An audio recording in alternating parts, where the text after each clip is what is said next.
মোহতারাম উলামা ইকরাম ও আমার প্রাণপ্রিয় শ্রোতা বৃন্দ, আমি সবাইকে জানাই আন্তরিক মোবারকবাদ যে আপনারা এই শীতের রাত্রে এই পর্যন্ত এত বড় একটি প্যান্ডেল ভরে বসে আছেন, কষ্ট করেছেন। আল্লাহ তাআলা যেন আপনাদের এই ত্যাগ, এই কষ্টটাকে কবুল করে আপনাদেরকে, আমাদের সকলকে যেন জাযায়ে খায়ের উত্তম প্রতিদান আল্লাহ তাআলা পরকালে দান করেন। সবাই বলি আমিন। মুহতারাম হাজিরিন, আমরা যে মরণশীল, এতে কোনো সন্দেহ আছে? মরণশীল, এতে কোনো সন্দেহ আছে? কোনো সন্দেহের কিছুই নাই। অতএব আমাদের মৃত্যু অন্যান্য প্রাণীর মৃত্যু এক নয়। অন্যান্য প্রাণীর জান্নাত জাহান্নামের ফয়সালা নাই। মুনকার নাকিরের সওয়াল কবরে হবে না। পশু পাখি এগুলার মৃত্যুর পরে মুনকার নাকিরের কোনো সওয়াল করে নাই। এইগুলার জান্নাত জাহান্নামের কোনো ফয়সালা নাই, তবে একটা বিচার হবে অন্যান্য পশু পাখি প্রাণীগুলোরও। এই জন্য আমাদের একমাত্র টার্গেট থাকতে হবে যে আমরা যেন বা ইমান, কামেল ইমান, বিশুদ্ধ ইমান, শরীহ ইমান নিয়ে যেন আমরা কবরে যাইতে পারি। এই নিশায় আমাদেরকে কাজ করতে হবে। এই জিনিসটা মাথায় রেখে এখন আপনাদেরকে বলি যে ঘোড়ার সাওয়ারি হবে উত্তর দিকের যার ঠিকানা, সেই লোকজন গন্তব্যস্থানে যাত্রা করবে, তখন ঘোড়া কোন দিকে নিবে? উত্তর দিকে নিবে না? আরেকজনের ঠিকানা হলো, স্থায়ী ঠিকানা হলো দক্ষিণ দিকে। সে যদি কোনো ঘোড়ার উপর সাওয়ারি থাকে তাহলে সে ঘোড়াটাকে দক্ষিণ দিক অভিমুখে রওনা করাইবে। এখন শয়তানের ঠিকানা কোথায়? শয়তানের ঠিকানা কোথায় হবে? জাহান্নামে। শয়তানকে যদি আমরা আমাদের দেহরাজ্যের শাসক, আমাদের কলবের শাসক বানাই, আমাদের কলবে দেহে শয়তানের আস্তানা থাকে, তাহলে মৃত্যুকালে কি আমাদেরকে ইমানি হালতে মৃত্যু হওয়ার সুযোগ দিবে শয়তানে? শয়তান চেষ্টা করবে যেন কুফরি হালতে মৃত্যু ঘটাইতে পারে, আর কুফরি হালতে মৃত্যু ঘটাইলেই শয়তান সফল, এই মানুষটা চির জাহান্নামী হবে। এখন হাদিস শরীফে রাসূল পাক সাল্লাল্লাহু আলাইহি ওয়া আলিহি ওয়াসাল্লাম ইরশাদ করেন, আশ-শাইতানু জাসিমুন আলা কলবি ইবনে আদম ফাইজা যাকারাল্লাহ খানাসা ওয়া ইযা গাফালা ওয়াসওয়াসা। নবীজি আমাদেরকে সাবধান করে দিয়েছেন, আশ-শাইতানু জাসিমুন আলা কলবি ইবনে আদম। শয়তান আদম সন্তান। আমরা সবাই আদম সন্তান না? রাসূলুল্লাহ বলেছেন যে শয়তান আদম সন্তানের কালবের উপর শক্তভাবে বসা থাকে, মজবুতির সাথে বসা থাকে। ফাইজা যাকারাল্লাহ খানাসা, যখন আদম সন্তান আল্লাহ তাআলার জিক্রে লিপ্ত থাকে, শয়তান তার কলব ছাড়িয়ে দিতে বাধ্য হয়, কলব ত্যাগ করতে সইরা যেতে বাধ্য হয় শয়তান। আল্লাহর জিকির যে কলবে চালু থাকবে, এই কলবের মধ্যে শয়তান থাকতে পারে না, তার ক্ষমতাই নাই। ওয়াইজা গাফালা ওয়াসওয়াসা, যখন শয়তান মানুষের কলব ছাড়ে আর মানুষটা আল্লাহর জিকিরে লিপ্ত হয়, তখন আর শয়তান কলবে আসতে পারে না। আর যখন আল্লাহর জিকির ভুলে যাবে, মানে সর্বাবস্থায় জিক্রে দাইম। জিক্রে দাইম বলতে আপনার প্রত্যেকটা কাজেই চিন্তা করবেন যে আমার এই কাজটা কি আল্লাহর কোরআন রাসূলুল্লাহ সুন্নাহ অনুযায়ী হইতেছে কি না। যে কোনো কাজ করেন, প্রত্যেকটা কাজে এই জিনিসটা আপনার ব্রেইনে থাকতে হবে। এরপরে আপনি আমি নামাজ জিকিরের অন্তর্ভুক্ত। নামাজের মধ্যে নামাজে দাঁড়ায়া যদি আপনি খালি শুধু লা ইলাহা ইল্লাল্লাহ, লা ইলাহা ইল্লাল্লাহ, লা ইলাহা ইল্লাল্লাহ নামাজের নিয়ত বাঁধার পরে যদি এটা পড়েন তবে কি নামাজ হবে? এই সময় না। নামাজটাও জিকির, কোরআন শরীফ তিলাওয়াত জিকিরের অন্তর্ভুক্ত, দরুদ শরীফ পড়েন সেটাও জিকিরের অন্তর্ভুক্ত। এইগুলার ছাড়া আমরা সর্বদা সচেষ্ট থাকব লা ইলাহা ইল্লাল্লাহ, একটু জিকির করে আমরা লা ইলাহা ইল্লাল্লাহ, লা ইলাহা ইল্লাল্লাহ, লা ইলাহা ইল্লাল্লাহ, লা ইলাহা ইল্লাল্লাহ, লা ইলাহা ইল্লাল্লাহ। এইভাবে জিকিরটা হবে নফস লতিফা থেকে। নফস লতিফা হইল নাভির নিচে, সেখান থেকে বাম দিকে ডান দিকে টান দিয়া কাত বরাবর উঠাইবেন রুহ লতিফার উপর দিয়ে। রুহ লতিফা হলো ডান স্তনের 2 আঙ্গুল নিচে, এটার উপর দিয়ে 2 লতিফা পার করে কাত পর্যন্ত আনবেন। ইলাহা শব্দটা ধ্যানের সাথে পিছন দিক দিয়ে ছেড়ে দিবেন। লা ইলাহা ইল্লাল্লাহ, ইল্লাল্লাহ শব্দের ধাক্কা কলব বাম স্তনের 2 আঙ্গুল নিচে। খফি লতিফার উপর দিয়ে ইলাহা শব্দটা যাবে, আকফা পর্যন্ত পৌঁছায় ছেড়ে দিবেন। আর সের লতিফার উপর দিয়ে আবার কলব লতিফার উপরে কলবের মধ্যে ইল্লাল্লাহ শব্দের ধাক্কা লাগাইবেন জুড়ে। এই নিয়মে অন্তত পক্ষে রোজ 200 বার লা ইলাহা ইল্লাল্লাহ জিকির আর ইল্লাল্লাহ ইল্লাল্লাহ ইল্লাল্লাহ এই জিকির করবেন কমপক্ষে 400 বার। এটা সর্বনিম্ন সীমানা। এরপরে আল্লাহু ইসমে জাতের জিকির 600 বার। কমের পক্ষে হইল এইটুকু, এর চাইতে যারা বেশি পারেন। এরপর হলো জিক্রে দাইম, আপনি হাঁটতেছেন চলতেছেন লা ইলাহা ইল্লাল্লাহ মনে মনে জিকির করতেছেন, গাড়িতে বসা আছেন লা ইলাহা ইল্লাল্লাহ জিকির করতেছেন, ঘরে নির্জনে বসা আছেন জিকিরিয়ে সুবহানাল্লাহ বিহামদিহি সুবহানাল্লাহিল আযীম, অথবা লা ইলাহা ইল্লাল্লাহ অর্থাৎ কোনো মাবুদ নাই, কোনো উপাস্য নাই, কোনো বিধাতা নাই আল্লাহ ছাড়া। এই কথাটা খেয়াল রেখে আমরা ইল্লাল্লাহ শব্দের জিকির করব, লা ইলাহা ইল্লাল্লাহ এই কালেমার জিকির করব। আচ্ছা, লাইন ধরবো না, আরেকটু পরে। তখন আপনাদেরকে এই জিনিসটা বলছি এই জন্য, যদি জিক্রে দাইম থাকে আর এইভাবে জিকির করতে করতে আপনার কলব লতিফা জারি হয়, তখন আপনার জবান, আমার জবান মৃত্যুর আগ মুহূর্তে কিন্তু বন্ধ হয়ে যাবে। কারণ আপনার জবান বন্ধ, আপনার কলবে আল্লাহ তাআলার জিকির চালু থাকবে। তখন শয়তান আর আপনার ঈমান নষ্ট করা, কুফরি হালতে মৃত্যু ঘটানোর কাজ শয়তান আর করতে পারবে না। এই জন্য অনুরোধ করি সবাইকে বেশি বেশি জিকিরের মধ্যে লিপ্ত থাকবেন। আর একটি কথা বিশেষভাবে বলতেছি, হারাম খাদ্য অবশ্যই পরিহার করতে হবে।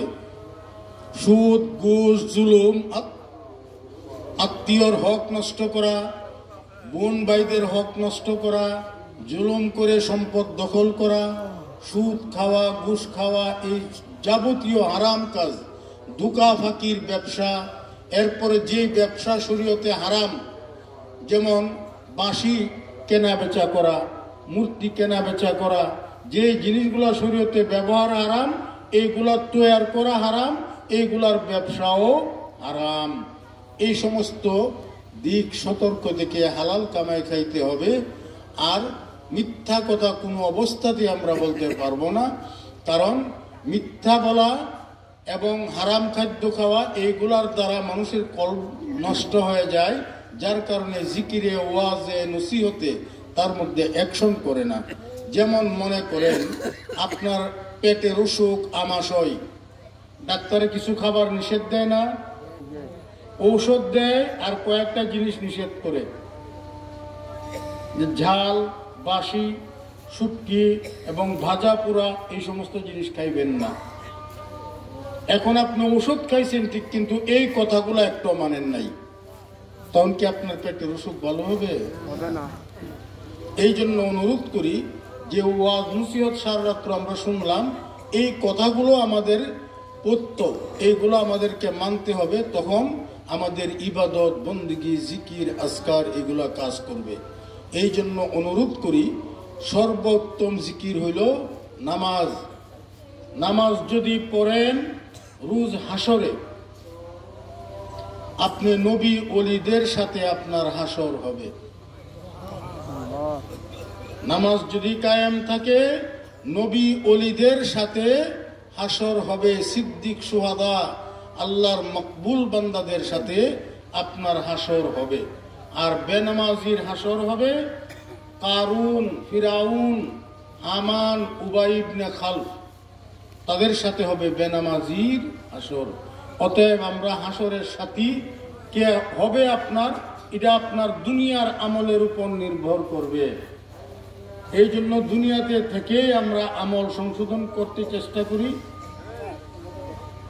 আমল যদি সংশোধন করি, হাসরের মাঠের ভয়াবহ অবস্থার কথা শুনছেন না ওয়াজে, যে সূর্য মাত্র একেবারে মাথার কাছে সুরমাদানির শলার সমান, বড় জোর মনে করেন আধা তৈল বড় সুরমাদানি, এর বেশি না, এতটুকু কাছে আসবে 9,30,00,000 মাইল উপরে সূর্য।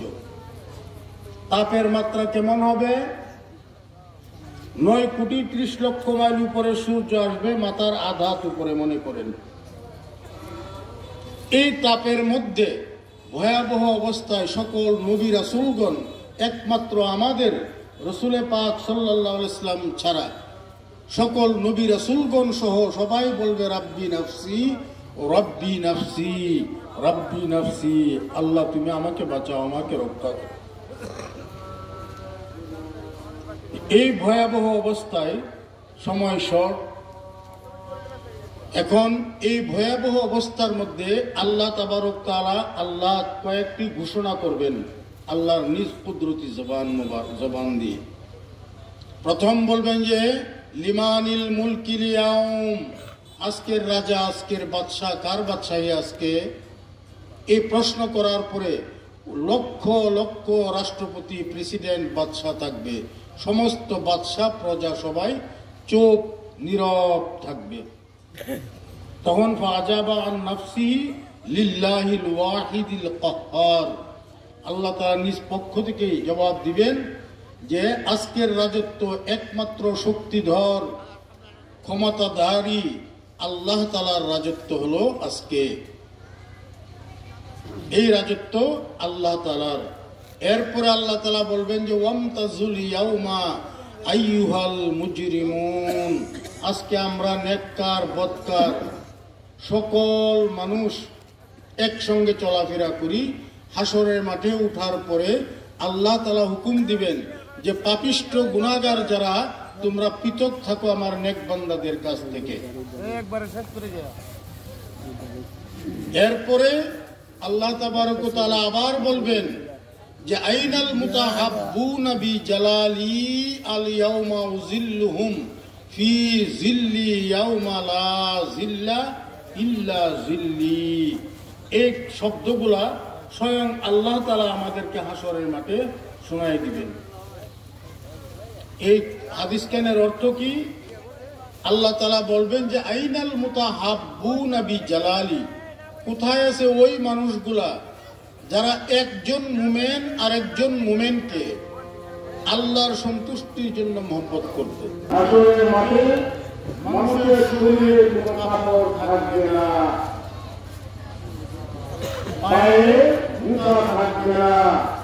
হাদিস শরীফে রাসূল পাক সাল্লাল্লাহু আলাইহি ওয়াসাল্লাম ইরশাদ করেছেন যে ইউসারু ইয়াউমাল কিয়ামাতে, ইউসারু নাস ইয়াউমাল কিয়ামাতে হুফাতান হুরাতান হুল্লা, হুফাতান মানে জুতা বিহীন, হুরাতান মানে ব্যবস্ত্র, শরীরে কোনো কাপড় থাকবে না, হুল্লান খৎনা ছাড়া। মুসলমানের নাম করার আগে যেমন ছিল এই অবস্থায় মানুষগুলা হাসরের মাঠে শরীরে কোনো জামা কাপড় থাকবে না, এই অবস্থায় উঠবে। এই কঠিন তাপের মধ্যে এই বস্ত্র কাপড় ছাড়া মানুষগুলা কিন্তু হাসরের মাঠে উঠবে। ওই সময়ের মধ্যে যে মানুষগুলো দুনিয়ায় আল্লাহর সন্তুষ্টির জন্য আল্লাহর প্রিয় বান্দাকে মহব্বত করত, আর ওই প্রিয় বান্দাও তাকে মহব্বত করত। এক পক্ষের ভালোবাসা না, কিন্তু উভয় পক্ষের ভালোবাসা হচ্ছে। হাদিসের অর্থ হলো, আমি একজনকে ভালোবাসি, আল্লাহর প্রিয় বান্দার জীবনকে এই তাকে ভালোবাসে না আমার বদ আখলাক কুচরিত্রের কারণে, কুস্বভাবের কারণে, তবে কিন্তু হবে না। যদি আপনিও ভালোবাসেন, এই লোক আপনাকে ভালোবাসে, এমনটা যার জীবনে প্রমাণিত থাকবে, ওই মানুষগুলোর ব্যাপারে বলবেন আল্লাহ তাআলা, আইনাল মুতাহাব্বুনা বিজালালি, কোথায় আছে ওই মানুষগুলা যারা পরস্পর আমি আল্লাহর মহব্বতের খাতিরে একজন আরেকজনকে মহব্বত করতে, তারা কোথায়? আজকে এই কঠিন মুসিবতের দিনে আমি আল্লাহ তাদেরকে সুশীতল ছায়ার মধ্যে স্থান করে দিব। জিল্লা ইল্লা জিল্লি, যেদিন আমি আল্লাহর ছায়া ছাড়া আর কোনো ছায়া হাসরের মাঠে থাকবে না। এই কঠিন মুসিবতের সময় ওই যে আল্লাহর ওয়াস্তে একজন আরেকজনকে ভালোবাসতো, আজকাতে আপনারা এখানে আসছেন, হয়তো যে কোনো দুনিয়াবি কোনো কিছু পাইছেন, দুনিয়ার কিছুই না, একমাত্র আল্লাহকে খুশি করার উদ্দেশ্যে আমি মনে করি আপনারা এই সারাটা রাত্র কেউ 24 ঘন্টা পর্যন্ত এটার টেনশনে আছেন, আইসা পৌঁছছেন, সারা রাত্র কাটাইছেন। আমরা অনেক সময় যাই আপনাদের কাছে, এই ধরনের দুনিয়াবি স্বার্থ মুক্ত মহব্বত আল্লাহর ওয়াস্তে যাদের মধ্যে প্রতিষ্ঠিত থাকবে, ওই মানুষগুলার শরীরে হাসরের মাঠে এই সূর্যের তাপ আল্লাহ তাআলা লাগতে দিবেন না। আল্লাহ নিজেই ডাক্কা বলবেন যে আইনাল মুতাহাব্বুনা বিজালালি, কোথায় আছে ওই মানুষগুলা যারা আমি আল্লাহর মহত্বের খাতিরে একজন আরেকজনকে মহব্বত করত, ওই মানুষগুলা কোথায়? তাদেরকে আমি আল্লাহকে ছায়ার নিচে স্থান দিব। আজকে আমি আল্লাহর তৈরি ছায়া ছাড়া নিজস্ব কোনো ছায়ার ব্যবস্থা আজকে হাসরের মাঠে কোথাও নাই। তখন ওই মানুষগুলা এই ভালোবাসা, এই মহব্বতের খাতিরে হাসরের দিন নিরাপদে আল্লাহ তাআলার শান্তিময় ছায়ার নিচে থাকবে। এটা আল্লাহ তাআলার ঘোষণা হবে, এতে আর কোন সন্দেহের কিছু আছে? গেল এক। আরেক হাদিস শরীফে রাসূল পাক সাল্লাল্লাহু আলাইহি ওয়াসাল্লাম ইরশাদ করেছেন, আল মারউ মাআ মান আহাব্বা, আল মারউ মাআ মান আহাব্বা, যে দুনিয়ায় যাকে মহব্বত করবে, ভালোবাসবে, যে দুনিয়ায় যাকে মহব্বত করবে, ভালোবাসবে, হাসরের দিন সেই লোকটা তার সাথে থাকবে। যে দুনিয়ায় যাকে মহব্বত করবে বেশি, মহব্বতটা লিল্লাহ, আল্লাহর রাস্তে যদি হয়, ওই মানুষটা হাসরের দিন তার সাথে থাকবে। এখন আপনার হাসরের সাথী কে হইলে ভালো হবে? এটা আপনার নিজের কামাই দিয়ে অর্জন করতে হবে। ওই কার সঙ্গে আপনার সম্পর্ক থাকলে হাসরের মাঠে আপনি নিরাপদ হবেন। এই জন্য আপনাদেরকে সবাইকে অনুরোধ করি, অসৎ লোক, দুশ্চরিত্রের লোক, বদ আকিদার বক্তা, আলেম বা পীর হোক, যেটাই হোক, বদ আকিদা, ভ্রান্ত আকিদা, ওয়াহাবি আকিদার কোনো আলেম পীরের সাথে সম্পর্ক রাখবেন না। হাক্কানি সুন্নি পীরের সাথে, আলেমের সাথে সম্পর্ক রাখবেন। ওই মুমিন নেককার বান্দাদের মধ্যে আপনার পীর যদি হাক্কানি আলেম পীর হয়, তাহলে ওই পীর আপনার হাসরের দিন সাথী হবে। এখন যদি প্রশ্ন করেন, পীর সাহেবের বাড়ি আর আমার বাড়ি 40 মাইল দূরত্বে, 40 মাইল দূরে আমার দাফন হইব, আর আমার পীর সাহেবের দাফন হইব 40 মাইল দূরে, বা 100 মাইল দূরে, 80 মাইল দূরে। হাসরের মাঠে কোটি কোটি মানুষের ভিতরে আমি পীর সাহেবকে খুঁজা পাইব কেমনে, আর পীর সাহেবে আমাকে খুঁজা পাইবেন কেমনে? এটা একটা প্রশ্ন জাগে না? কেউ মৃত্যু জাপানে হইতে পারে, কেউ মৃত্যু আমেরিকা হইতে পারে, এখানে দাফন করছে, এমন তো হইতে পারে। এটার জন্য আমাদের কোনো চিন্তার কারণ নাই। হাদিস শরীফে আমরা পাইছি রাসূল পাক সাল্লাল্লাহু আলাইহি ওয়াসাল্লাম জানায় দিয়েছেন, ওই প্রিয় মানুষগুলাকে যে যাকে দুনিয়ায় মন প্রাণ দিয়ে মহব্বত করত, সম্মান করত, স্নেহ করত, ওই মানুষগুলা হাসরের মাঠে উঠার পরে যেখানেই থাকুক আল্লাহ পাকের নিজ দায়িত্বে ফেরেশতার মাধ্যমে ওই মানুষগুলাকে একত্রিত করে দিবেন। ফেরেশতা কাছে আইনা বলবে, হাযাল্লাযী কুনতা তুহিব্বুহু ফিদ দুনিয়া ফিল্লাহি। হাদিস শরীফে নবীজি জানায় দিয়েছেন যে ওই মানুষটাকে তুমি দুনিয়ায় থাকতে, দুনিয়ায় জীবিত থাকতে মন প্রাণ দিয়ে ভালোবাসতে, তোমার ওই প্রিয়জনকে তোমার কাছে এনে দিলাম, ওই লোকটা হইল তোমার প্রিয়জন। এটার জন্য আমাদের চিন্তার কারণ নাই, যেহেতু হাদিস শরীফে নবীজি আগেই জানাইছেন যে আল মারউ মাআ মান আহাব্বা, যে দুনিয়ায় যাকে মহব্বত করবে হাসর হবে তার সাথে, হাসর হবে তার সাথে। ওই একসঙ্গে হাসর করার জন্য আল্লাহ তাআলা নিজ ব্যবস্থাপনায় ওই তাকে না তার প্রিয়জনের কাছে ফেরেশতা দিয়ে একত্রিত করে দেওয়া। ফেরেশতা বলবেন, হাযাল্লাযী, এই ব্যক্তিটাই কুনতা তুহিব্বুহু ফিদ দুনিয়া, তুমি তাকে দুনিয়ায় মহব্বত করতে। হাযাল্লাযী কুনতা তুহিব্বুহু ফিদ দুনিয়া ফিল্লাহ, আল্লাহর ওয়াস্তে, আল্লাহর খাতিরে, আল্লাহর সন্তুষ্টির জন্য তুমি তাকে মহব্বত করতে, ওই তোমার প্রিয় মানুষ, তোমার প্রিয়জনকে তোমার কাছে এনে দিলাম। এই জন্য অনুরোধ করি, যার যার দুনিয়ার আমল দিয়ে হবে আমাদের পরকাল, এই জন্য সবাই আমরা আমাদের আমল চরিত্র সংশোধন করি। নামাজের গাফলতি যদি থাকে আল্লাহর ওয়াস্তে তওবা করে নামাজ আমরা কায়েম করি, ফ্যামিলিতে কায়েম করি। শুধু নিজে নামাজ পড়লেই হবে না, ফুল ফ্যামিলিতেই নামাজ কায়েম করতে হবে। আমরা নামাজ রোজা যে ত্রুটি করেছি, আরো অন্যান্য শরীয়তের বিধিবিধান অমান্য করেছি, সেই জন্য আসুন আমরা আল্লাহ পাকের দরবারে একটু তওবা ইস্তিগফার করে নেই। সবাই পড়ে আউযু বিল্লাহি মিনাশ শাইতানির রাজিম, শাইতানির রাজিম, বিসমিল্লাহির রহমানির রহিম। আশহাদু আল্লা ইলাহা ইল্লাল্লাহু ওয়াহদাহু লা শারীকা লাহু ওয়া আশহাদু আন্না মুহাম্মাদান আবদুহু ওয়া রাসূলুহু। আস্তাগফিরুল্লাহাল্লাযী লা ইলাহা ইল্লা হুয়া আল হাইয়ুল কাইয়্যুম ওয়া আতুবু ইলাইহি লা হাওলা ওয়ালা কুওয়াতা ইল্লা বিল্লাহিল আলিয়্যিল আযীম। আল্লাহ, আমার জীবনে ইচ্ছায় অনিচ্ছায়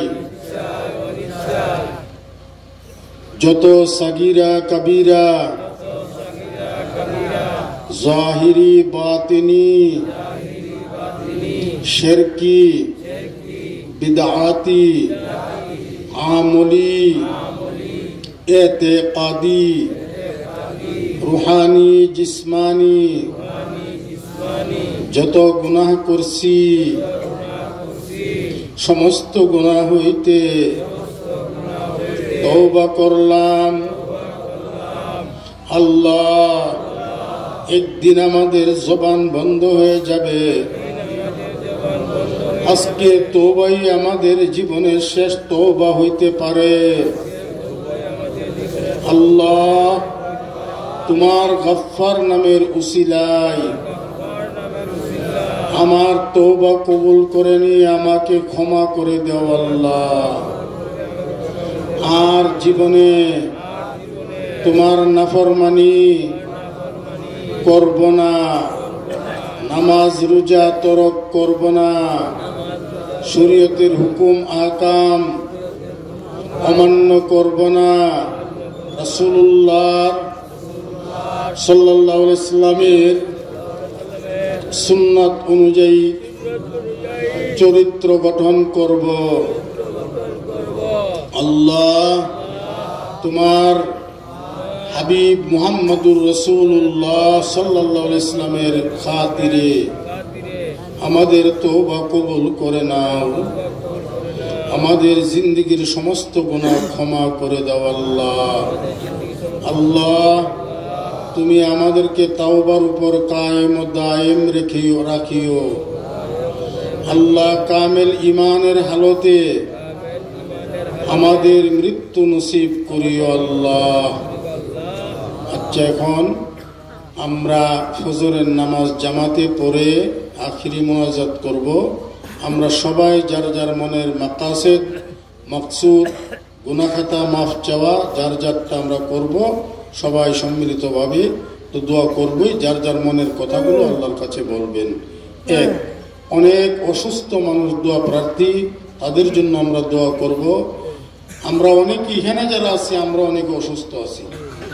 আমার বড় ভাই বড় বোন দুইজনই অসুস্থ আছেন, ওনাদের জন্য দোয়া করবেন। আরো অনেক অসুস্থ মানুষ দোয়ার প্রার্থী হয়েছে, সবার জন্য দোয়া করব। অনেক প্রবাসী বিদেশিরা আছে, তাদের জন্য আমরা দোয়া করব।